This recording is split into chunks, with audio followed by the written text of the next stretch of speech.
주의 은혜가 저와 여러분에게 충만하게 임하기를 주님의 이름으로 축원합니다.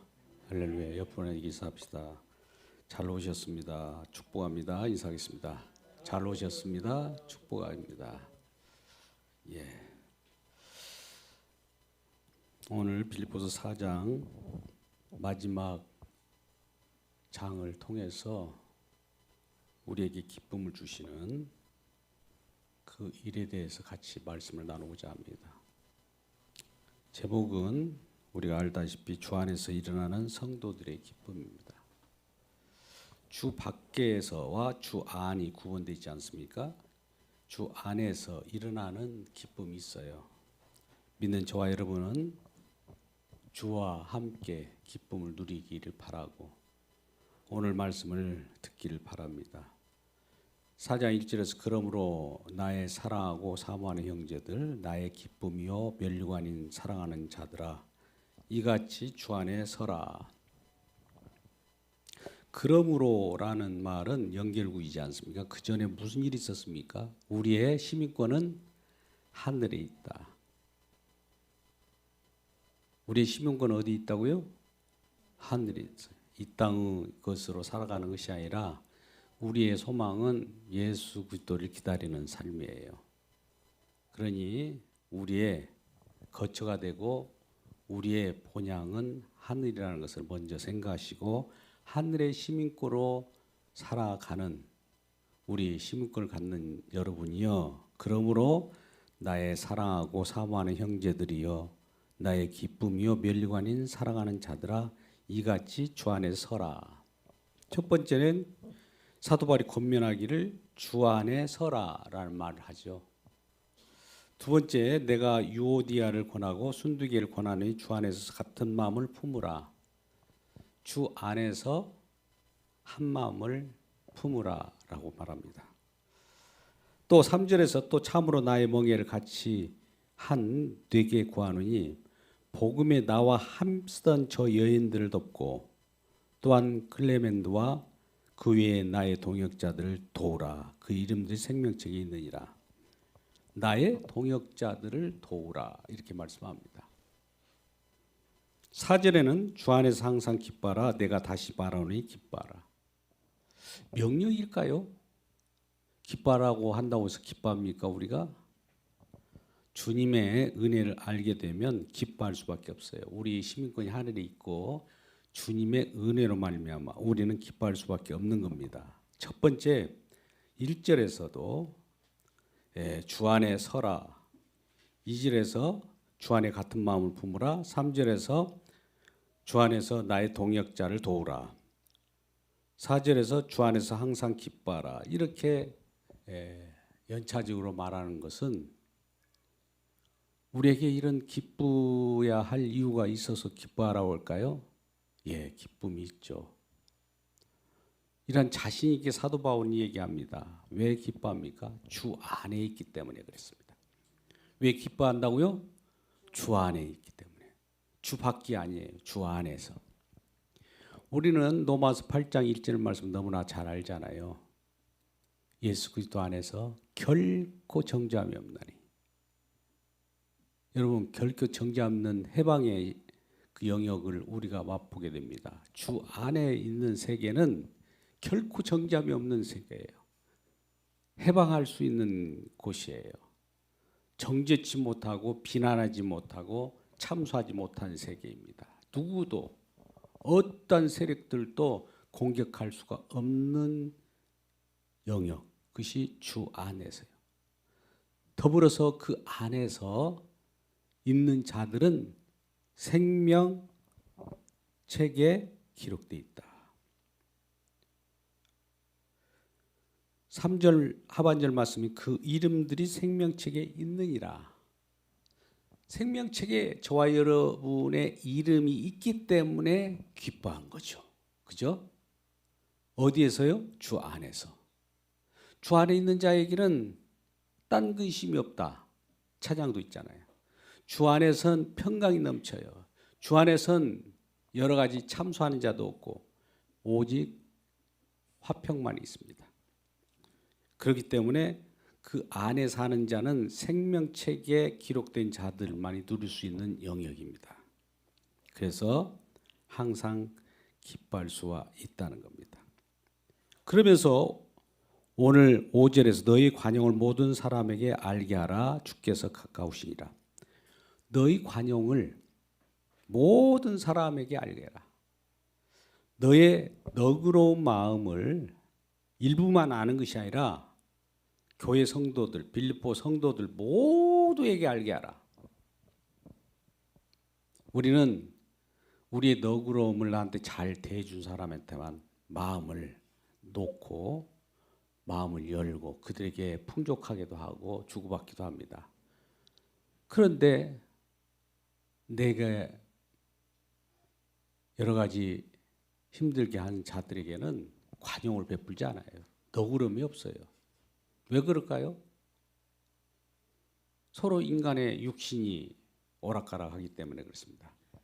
우리 성령 안에서 한 성령을 마셨다면서요. 한 성령을 받았잖아요. 한 성령인데 왜 성령이 2분, 3분, 4분, 5분 이렇게 갈라집니까? 있을 수가 없는 거죠. 그러니 관용을 베풀라는 것은 여기서 모든 사람에게예요. 단서가 있어요. 누구에게만 관용을 베풀고 누구에게는 업신여김을 받게 하고 이럴 수도 없어요. 이 부분 우리가 잘 알다시피 1만 달란트 빚진 자가 탕감 받을 때 주인에게 탕감 받고 나와서 100데나리온 빚진 자를 용서하지 못한 것 같습니다. 1만 달란트가 얼마나 큰 건데 평생 갚아도 못 볼 뿐만 아니라 그 두고두고 못 갚은 거예요. 우리 주님이 주시는 그 은혜의 빚은 우리가 평생 갚아도 못 갚습니다. 그런데 그런 빚의 탕감을 받고 용서함을 받은 자가 자그마한 일에 용서할 수 없고 또 그러한 것을 옹졸하게 끝까지 가지고 있으면 되겠습니까? 그래서 관용은 일부만 관용한 것이 아니라 모든 사람이 관용하라. 왜 이런 말씀이 나왔을까요? 네. 2절에 보면 내가 유오디아를 권하고 순두개를 권한다. 주 안에서 같은 마음 부으라. 유오디아나 순두개는 빌립보 교회의 여성 지도자들이었던 것 같아요. 빌립보 교회가 처음 성도가 누구죠? 예? 자주장사? 여러분 그 속에서 물감 장수 루디아예요. 강가에서 만나서 사도 바울이 복음을 전할 때 그 가정까지도 복음을 받아들이고 구원을 받았지 않습니까? 그러니까 그 지역이 빌립보 교회가 여성 사역자들이 많이 있었던 것 같아요. 근데 여기서 요디아와 순두개도 마찬가지로 다 참 참신한 그러한 사역자들이었어요. 그런데 오늘 2절에 보니까 유오디아를 권하고 순두개를 권한다. 유오디아와 순두개에게 권하는데 주 안에서 같이 한 마음이 좀 되라 이런 마음을 해요. 여러분 우리가 한 마음이 되라고 하면 우리 스스로는 한 마음이 될 수 있을까요? 이렇게 한 마음이 안 될 때는 어떻게 하느냐? 한 마음 되려고 애쓰지 마세요. 그러면 두 마음을 가지란 말입니까? 그것도 아니에요. 한 마음 되라는 말이 있다는 것은 주님을 바라보라는 거예요. 주님은 두 마음을 하나로 엮는 그러한 하나님이시기 때문에 그래요. 많은 원수들과 또 여러 가지 비난하는 자, 조롱하는 자를 또 하나로 엮었어요. 유대인과 헬라인도 하나로 엮었습니다. 남녀노소 상관없어요. 그리스도 안에서는 하나가 되게 만드신 분이에요. 그러면 주님을 바라보면 주님의 그 열심, 주님의 그 희생을 바라보고 주님의 공로를 바라보면 저절로 하나가 되게 되어 있어요. 주님과의 관계가 잘 형성되어야 성도와의 관계가 잘 화목됩니다. 왜요? 주님이 화목제물이 됐기 때문에. 서로 시시비비를 가리고 옳고 그름을 따지고 그런 사람들 때문에 주님이 화목제물이 되셨다니까요. 그것 때문에 주셨다고요. 그걸 생각하면 우리가 화목하지 않을 수 있습니까? 관용하지 않을 수 있습니까? 용서하지 않을 수 있어요? 1만 달란트처럼 그 빚진 자들이 100데나리온을 그냥 용서치 못하겠습니까? 그 내용이에요. 그래서 관용을 모든 사람에게 알게 하고, 또 우리가 잘 아는 말씀이 이제 6절 말씀에 아무것도 염려하지 말고 모든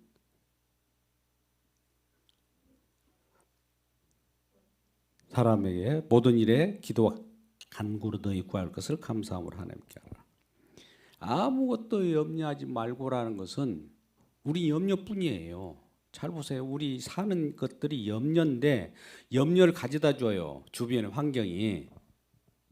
그러면 이 염려가 어떻게 해소되는가를 확인하는 길은 주님을 모시면 되는 거예요. 그것도. 그리스도 안에서는 어떻게 될까요? 염려가 없는 거예요. 성령 안에서는 염려가 없는 거예요. 믿음 안에서도 염려가 없어요. 그러면 염려가 있거들랑 그리스도를 구하고 성령을 구하고 그러면 되는 거예요. 하루하루가 살아가기 힘들고 어렵죠. 세상 사람들과 비교하면서 살아가면은 염려가 따라오기 마련입니다. 뭐 비교하게끔 그런 여건들, 형편들이 있어요. 그런데 여건과 형편에 상관없이 나는 감사할 수 있고 오늘 평강이 온다고 말씀하는데 뭐라고 합니까? 모든 일에 기도와 간구로. 모든 일, 어떤 일은 기도하고 어떤 일은 간구하고 어떤 일은 뭐 그냥 용서하지 않고 기도하지 않으면 되는 것이 아니라 무조건 사소한 일부터 큰 일까지 다 기도와 간구로 감사함으로 하래요. 왜 감사가 떠오릅니까? 주님이 이러한 영역을 만들어줬기 때문에 감사가 먼저예요. 그리스도의 완성 세계는 주 안이라고 하는 그 세계는 주님이 완성한 것을 바탕으로 하기 때문에 우리가 감사할 수 있는 거예요. 그러면 감사할 때 저와 여러분의 평강이 따르게 되고 너희 구할 것 감사함으로 하나님께 아뢰을 때 그리하면 지각이 뛰어난 하나님의 평강이 그리스도 예수 안에서 너희 마음과 생각을 지키시라. 밖에서 지키는 것이 아니에요. 예수 믿는 자 안에서 지킨다는 거예요. 우리는 하나님 나라는 의와 평강과 희락이라. 하나님 나라라는 것을 우린 성령 아니라고 볼 수 있어요. 그리스도 아니 하나님 나라예요. 사실 알고 보면. 거기에는 의와 평강과 희락이 있어요.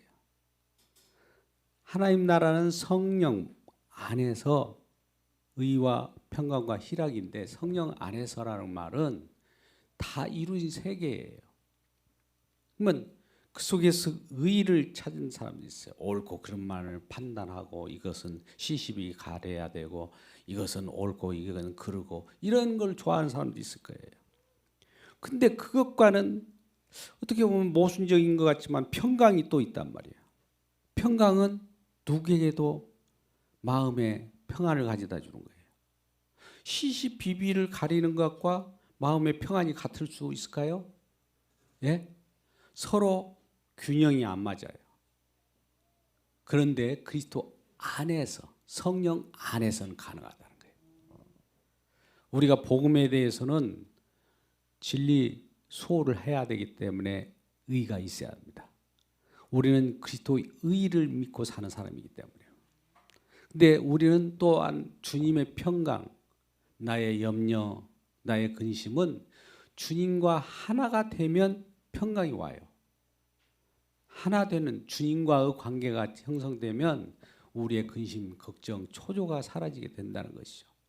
그럴 때 우리에게 희락은 다른 말로 기쁨이에요. 그리스도 안에는 오늘 본 말씀 우리 설교 제목처럼 그리스도 안에서 일어나는 기쁨이라 해요. 성도들의 기쁨. 그게 하나님 나라예요. 결국. 그런 일들이 일어나게 되는 것이죠.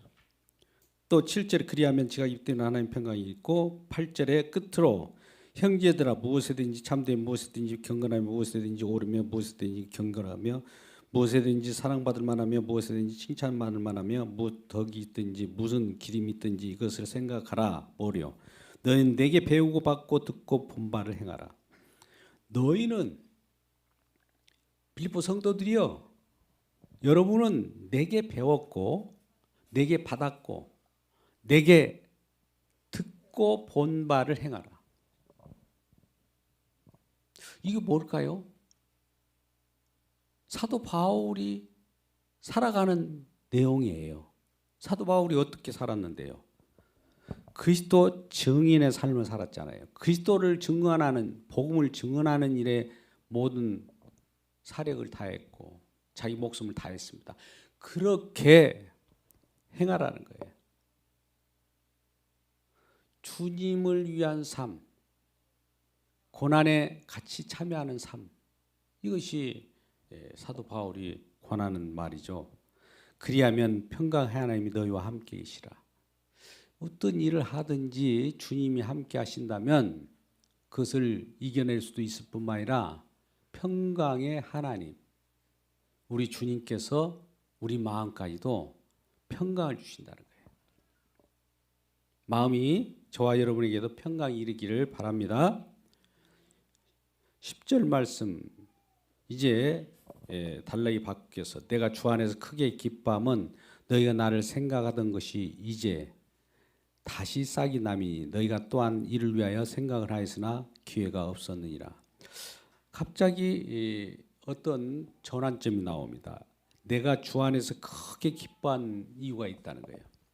사도 바울도 우리들에게 기뻐하라고 권면함과 동시에 자기 자신도 크게 기뻐하는 이유가 있다는 거죠. 그거 뭡니까? 너희가 나를 생각하는 것이 이제 싹이 났다. 너희가 나를 생각한 것이 뭘까요? 싹이 났다는 건 뭘까요? 그것은 뒤에를 보면 알죠. 너희가 또한 이를 위하여 생각을 했으나 기회가 없었느니라. 사도 바울이 복음을 전할 때마다 많은 지역에서 후원금이 거쳐서 연보로 사도 바울과 위로금이 전달됐죠. 그 동역자들에게. 그런데 어떤 기회를 잃어버릴 수 있어요. 우리가 어떤 선교지에 헌금합시다 하면은 헌금하다가 우리 살고 바쁜 일정 가운데 그러한 주님을 생각하지 않으면 잊어버릴 때가 있어요. 그러다 보니까 차일피일 미뤄지든지 잊어버리든지 하다 보면 그 후원, 연보, 헌금이 끊어져요.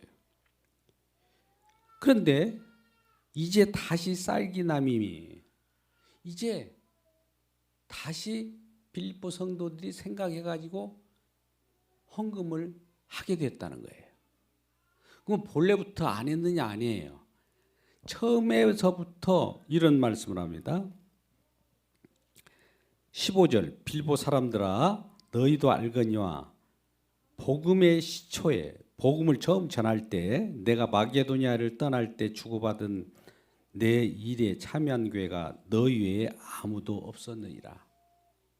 마게도냐에서 복음을 전하다가 또 거기에 유대인들이 뒤따라오는 그 핍박으로 인해서 마게도니아를 떠날 때 마게도니아에서 많은 연보를 해 주었던 것이죠.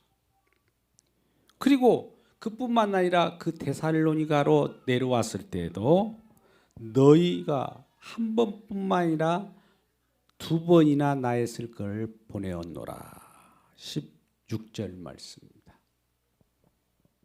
그러니까 이런 것들이 있었는데 갑자기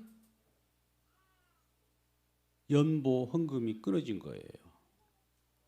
무슨 문제가 있을 수가 있죠. 여러 가지 빌보교회의 사정이 있었든지 아니면 사도 바울이 이리저리 복음을 전하다 보니까 어디에 행선지가 있는지를 모르는 거예요. 사람을 보내면 이리저리 사도 바울은 한 곳에 머무르지 않고 이곳저곳을 전도하다 보니까 만나기가 쉽지 않을 수도 있어요.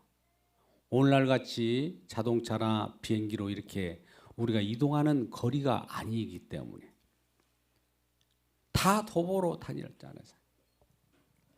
그래서 그러한 가운데 헌금이 도달하지 않으면 어떤 일이 벌어질까요? 궁핍해죠. 11절 내가 궁핍함으로 말하는 것이 아니라 어떠한 형편이 나를 자족하기를 배웠느니 나는 비천에 처한 줄도 알았다. 아니 먹을 것이 없으면 후원금이 없으면 헌금이 없으면 비천에 처하죠. 또한 헌금이 들어오면 풍부에 처할 줄도 알고 이러든 저러든 이 형편상이잖아요. 풍부에 처해질 수도 있고 궁핍에 처해질 수 있는데 그런 것에 큰 어려움을 겪지 않았다는 거예요. 물론 복음 전하는데 어려움을 겪지 않았다는 거죠. 왜요? 복음은 누가 전합니까? 성령께서. 사도 바울을 활용할 뿐이에요. 그러니까 고난 가운데에서도 복음이 증거되고 또 풍부한 가운데서 복음이 증거돼요. 어떤 사람은 지지리도 힘들게 해야 저 사람이 하나님 앞에 무릎 꿇고 기도한다고 하면서 이 헌금을 안 하는 사람도 있었어요. 그럴 경우 있죠. 왜 없어요? 많아요. 저도 그랬는데요. 초창기 개척교회 할 때 몇 년 동안은 일부러 주변에서 쉬쉬소리가 나고 그거 도움 안 돼. 기도 안 해. 도우면. 궁핍해야 기도한다는 거예요. 여러분 어떻게 생각하십니까? 저를 훈련시키려고 궁핍하게 만드는 것입니까? 물론 그것이 하나의 자족하는 법을 배우는 수도 있는 거예요. 근데 그들의 마음이 설령 나를 복음을 전하는데 그들과 함께 복음을 전하는데 동역하는데 그런 마음을 품었다면 이해를 하는데 편하거든요. 안 내고 안 주고 하면 그런 마음이라면 그거는 리젝트해야 될 것 같습니다. 그래서 정말 힘들 때가 있었어요. 아니 어딜 갈라도 차비도 없지. 참 뭘 어떻게 했다는 걸 얘기하면 여러분들 놀랄까 싶어서 말을 안 하는데 정말 극심했어요. 그래서 궁핍할 때도 복음의 열정 그대로 있는 거예요.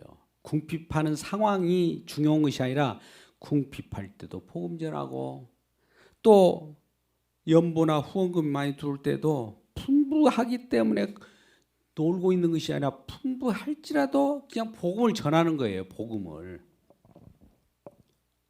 근데 문제는 오늘날 많은 사람들이 물론 진실한 종들이 아닌 경우가 많습니다. 거짓 선지자들이 거짓 사도들이 많이 나타나서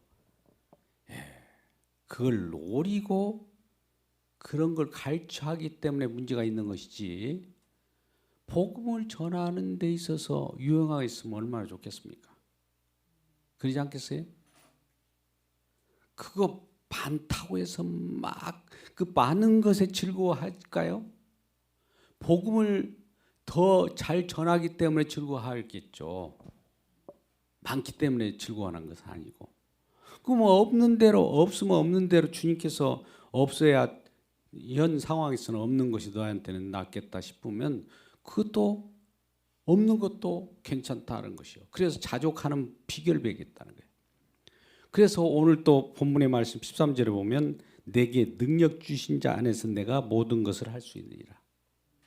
이것을 우리는 기도 제목으로 이상하게 모든 하나님이 전능하신 분이기 때문에 전능성을 나한테 부여해 주면 내가 모든 걸 할 수 있다고 생각하는데 그런 뜻이 아니라 비천에 처할 수도 있고 풍부에 처할 수도 있는데 그 속에서 복음 전하는 것은 능력 주신 자 안에서 가능하다는 거예요. 할렐루야. 예, 그런 내용입니다. 그러나 내가 내 괴로움에 함께 참여했으니 잘하였다. 그러나 너희가 내 괴로움에 복음 전하는 데는 여러 가지 고난과 슬픔과 또 여러 가지 좁은 길을 가기 때문에 그 협잡한 길을 갈 때마다 힘들고 어렵잖아요.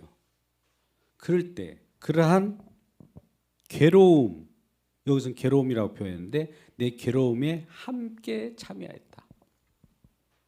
동참하였다는 거예요. 근데 이것을 잘했다라고 칭찬합니다. 빌립보 성도들이 사도 바울이 복음을 전하는 데 있어서 같이 동역하고 동참하고 참여하는 데 있어서 이 내용을 가지고 칭찬하는 거예요. 칭찬. 그러면 이 문제를 우리가 생각해 볼 때 참 14절에 잘하였도다. 참 잘했다는 거예요. 그들에게도 어떤 위로의 내용일 수가 있는 거예요. 같은 사역이라는 거예요. 나를 도와서 내가 기쁘다 그것이 아니라 복음을 전하는데 같이 협력했다는 거예요.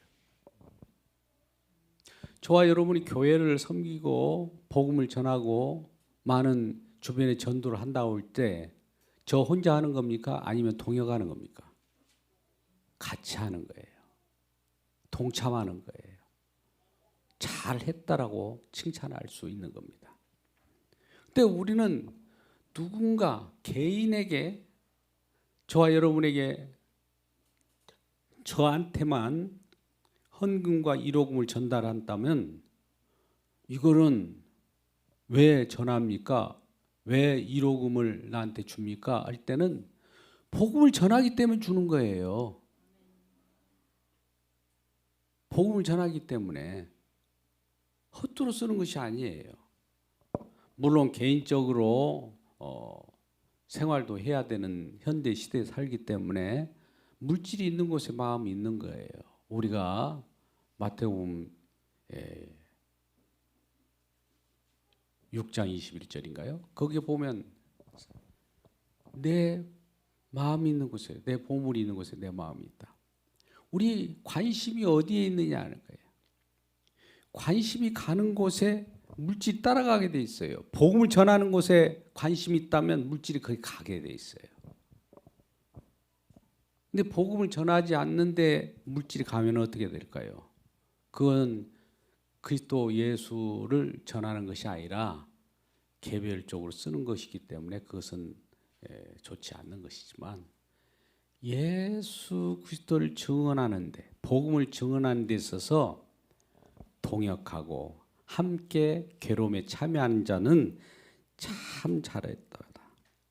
그래서 아까 같이 마게도냐나 데살로니가에 있을 때도 여러 번 쓸 것을 보내주었다.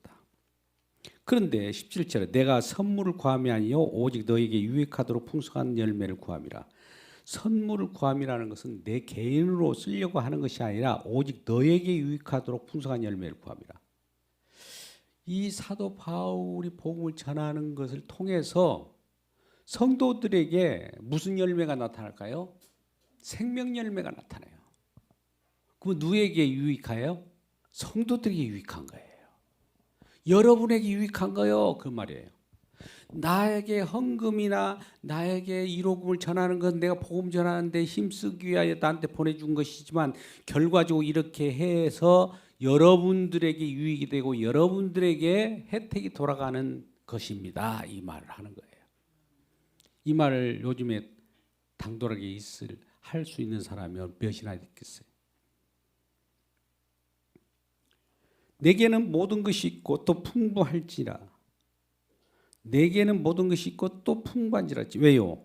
지금은 에바브로 디도가 나에게 여러분들이 이 헌금과 1호금을 보내주셨기 때문에 에바브로 디도는 한동안 헌금을 가지고 바울에게 갔어요. 근데 웬일인지 에바브로 디도가 아팠네요. 죽을 병에 걸린 거예요. 그러니까 사도 바울 곁에서 어떻게 떠나지를 못하고 있는 거예요. 빨리 헌금을 전달하고 빌립보 교회로 와야 되는데 못 가는 거예요. 그러니까 빌립보 교인들이 얼마나 걱정하겠어요. 이게 문제가 있지 않나? 가다가 무슨 배달 사고가 났지 않았나? 배달 사고 아십니까? 그래서 사도 바울에게 제대로 전달했는데 이런 일이 벌어졌는가? 아니면 가다가 뭔가 문제가 생겼구나 해서 막 이렇게 노심초사하고 있을 때 에바브로 디도가 병에서 이제 빌립보 교회에 왔을 때 또 빌립보 교회들이 너무나 또 기뻐서 감사하는 거예요. 그러면서 이 에바브로 편에 너희가 준 것을 받음으로 내가 풍족하니, 아니 헌금을 받았으니까 풍족하겠죠. 복음 전하는데 유용하겠죠. 유용하게 쓰겠죠. 이는 받으실 만한 향기로운 제물을 하나님 기쁘시 한 것이라. 받으실 만한 향기로운 제물이로. 헌금도 여러분 예배 중에 하나인지 아시죠? 예배 따로 헌금 따로가 아니에요. 여기 보면 향기로운 제물이라는 표현을 해요. 예물, 헌금을. 하나님이 기쁘시게 한 것이라. 하나님을 기쁘시게 하는 것이라는 거예요.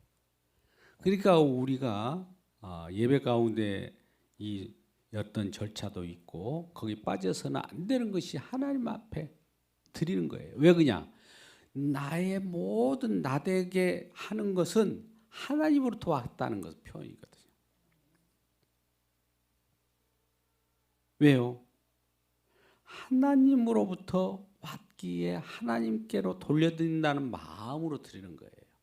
이것은 주님 것이에요. 내 것이 아닙니다. 나에게 잠시 맡겨주는 저는 청지기였을 뿐입니다. 이런 고백이 있어야 돼요. 청지기 사명을 감당하시기 바랍니다. 내 것이 소유가 없어요. 내 것이 어디 있습니까? 태어날 때부터 내 것이 있었나요? 아니에요. 그건 왜 주냐? 쓸 것을 왜 공급합니까?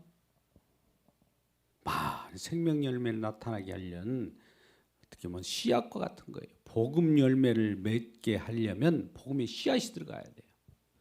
씨앗이 들어가기 위해서 그 사역을 하는데 쓰인다면은 많은 열매가, 풍족한 열매가 맺을 줄 믿습니다. 그래서 10절에 나의 하나님이 그리스도 예수 안에서 영광 가운데 그 풍성한 데 너희 모든 쓸 것을 채우시리라. 하나님은 우리에게 있는 것을 비우면 채워요. 비우면 채우게 돼 있습니다. 또 채우려고 비우라고 합니다. 믿음을 받기를 주님의 이름으로 축복합니다. 예, 아멘이 크지 않군요. 그리고 20절 하나님이 곧 우리 아버지께서 세세 무궁하도록 영광을 돌리시리라. 영광이라는 것은 하나님의 공로를 주님께 돌리. 이 모든 것은 하나님의 공로다. 하나님의 은혜다라는 거예요. 우리가 뭘 하나 자기 있고 무슨 큰 능력이 있어서 하는 것이 아니라 주님께서 하신다는 거예요. 예배도 주님께서 하시고 또 헌금도 주님께서 하시는 것이니까 모든 것은 주님으로 말미암아 왔고 만물이 주로 시작했잖아요.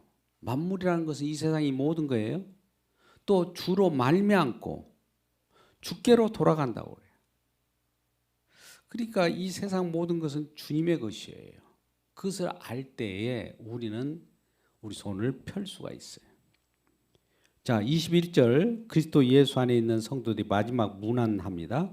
나와 함께 있는 형제들아 너에게 문안하고 모든 성도들이 너에게 문안하고 특히 가이사의 집 사람들 중에 몇지니라. 그리스도 예수 안에 있는 성도에게 각각 문하라. 예수 믿는 사람들에게 성도 문하라는 거예요.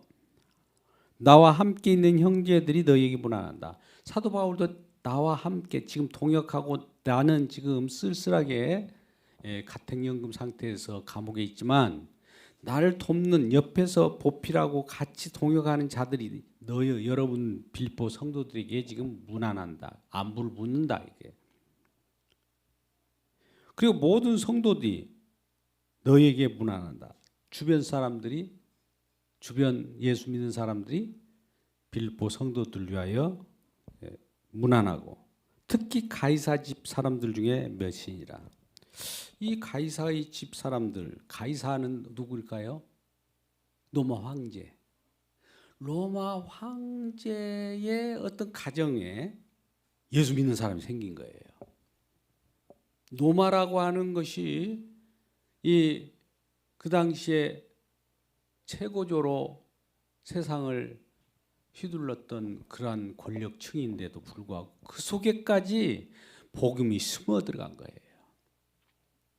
사도 바울이 처음에 예루살렘으로부터 온 유다와 사마리아와 땅 끝까지 이르러 증인되는 성령을 받았을 때 안디옥으로 출발해서 1차, 2차, 3차 전도행을 마치고 나는 로마로 가리라. 로마로 가고 싶어서 막 즐겁게 가는 것이 아니에요. 무슨 몸으로 갔죠? 죄수의 몸으로. 끌려가면서 복음을 전하는 거예요. 때에 따라서는 매도 맞아요. 죽임을 당하기도 해요. 이런 고난 속에서 복음이 싹트게 되는 거예요. 그냥 복음은 그저 쉽게 전하고 알아들으면 복음 전했네 이것이 아니에요. 눈물의 씨앗이 있고 고난과 괴로움이 있고 협착한 길을 가다 보니 많은 우겨쌈이 있고 조롱도 있어요. 그런 가운데 복음이 증거되는데 이 복음이 로마의 권력층까지 가이사의 집까지 도달한 거예요. 가이사 집 중에 몇 사람들까지도 그걸 믿었던 것이죠. 23절 주 예수 그리스도의 은혜가 너희 심령에 있을지어다. 마지막 인사나 첫 번째 인사나 똑같아요. 빌립보서를 시작할 때 1장 2절에서 그리스도의 주 안에서 그리스도의 은혜와 평강이 있을지어다 한 다음에 마지막에도 주 예수 그리스도의 은혜가 너희 심령에 있을지어다. 모든 것이 은혜로 시작해서 은혜로 끝나는 거예요. 저와 여러분이 신앙생활이 뭘로 시작한다고요? 내 열심으로 시작합니까? 아니에요. 은혜로 시작해서 은혜로 끝나고 은혜로 서로 교통하고 은혜로 서로 나누고 그러는 거예요. 오늘 말씀은 잠깐 요약합니다. 첫 번째 뭐라고요? 주 안에 서라. 주 안에 서라는 것은 주 안에서 벗어나지 말라는 거예요. 주 안에 서라는 것은 그것을 지탱하라는 거예요. 주 안에서 벗어나는 순간에 서로 관용할 수 없고 시시비비, 다툼, 또 여러 가지 분열 이런 것들을 하게 돼요. 주 밖으로 나와 버렸으니 어떤 일이 벌어질까요? 사단 마귀가 막 흔들어져 끼는 거예요. 여러분 빌립보 성도들도 한동안 잘 결속했다가 분열이 있었어요.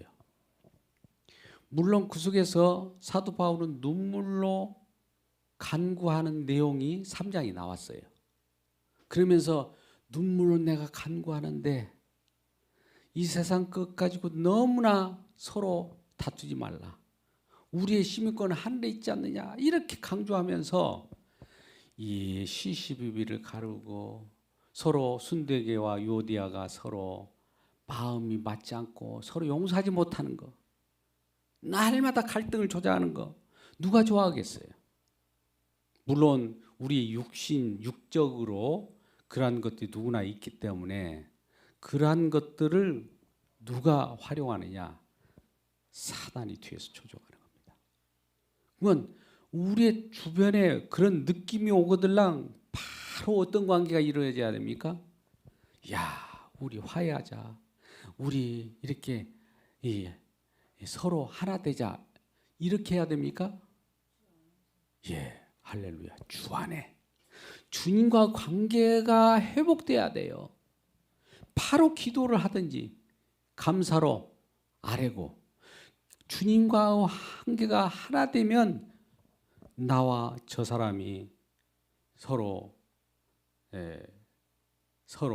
죽이고 살리고 했던 자들이 서로 간에 하나가 되어 있는 것을 보게 돼요. 이게 교회의 모습이에요. 그러니까 서로 또 화해하려고 노력하지 말라는 건 아닙니다. 그것보다 중요한 것은 주 앞에서 무릎 꿇는 것이 중요해요. 모든 지각이 뛰어난 하나님의 평강이 우리를 사로잡기 때문에 주님으로 시작되는 거예요. 모든 거예요. 은혜로 시작되어야 우리에게 잘못된 것들도 해결되고 우리가 서로 불평한 거, 원망하는 거 이런 것들도 주님과 관계만 회복되면 사라지게 되는 거예요. 그러니까 주변을 발견하십시오. 왜 그러냐면 그런 상황을 누가 만듭니까? 우리는 상황을 뛰어넘고 형편과 상황에 상관없이 아까 같이 궁핍할 때도 또 풍부할 때도 그거에 상관해서 복음을 증거를 했다고 그랬어요. 그러면 이런 상황과 형편에 상관없이 우리는 주님의 평강을 누릴 때 나중에 보니까 그 형편이 나아졌다니 그 상황이 바뀔 수도 있다는 거예요. 그러니까 먼저 주님 앞에 관계가 잘못됐구나. 그것도 내 자신에게 적용해야 돼요. 성경 말씀을 나에게 적용하라고 성경이 주신 것이지 우리가 성경 거울을 나한테 보고 내 거울을 나를 보라고 이게 성경을 보지 이렇게 비추는 거울이 있습니까? 이거 아니에요. 우리는 이걸 좋아하잖아요. 남 비추는 거. 나를 비추라고요. 나가 얼마나 몹쓸 놈인가를 발견할 때 상대방을 나를 용서하신 주님이 또 계시잖아요. 그런 나를. 그럼 상대방도 내가 용서할 수 있고 그 가운데 화평을 유지할 수 있고 의와 화평이 공존하는 평강이 공존하는 그 참된 안식인 희락을 느낄 수 있는 거예요. 참된 안식인 기쁨을 누리는 저와 여러분 되시기를 주님의 이름으로 축복합니다. 기도하겠습니다. 아버지 하나님 감사합니다. 오늘도 주님께서 빌립보서 마지막 4장을 마무리하면서 사도 바울이 권면하는 내용을 봅니다. 빌립보서가 그와 같이 어렵고 힘든 가운데서도 왜 기쁨의 서신인가를 알게 하심을 감사합니다. 주님께서 다 이루셨고 십자가를 통해서 완성하셨기 때문에 그것을 보지 못하면 우리는 시시비비를 가리지만 주님께서 다 이뤘음을 알 때 우리는 서로 용서할 수 있고 서로를 관용할 수 있고 서로를 보듬을 수 있고 서로를 아버지여 인정할 수 있습니다. 이러한 너그러움을 우리에게 허락해 주셔서 이 하나교회가 앞으로는 우리 주님의 평강으로 희락이 넘치는 귀한 교회가 되게 하여 주옵소서. 예수님의 이름으로 기도드리옵나이다. 아멘.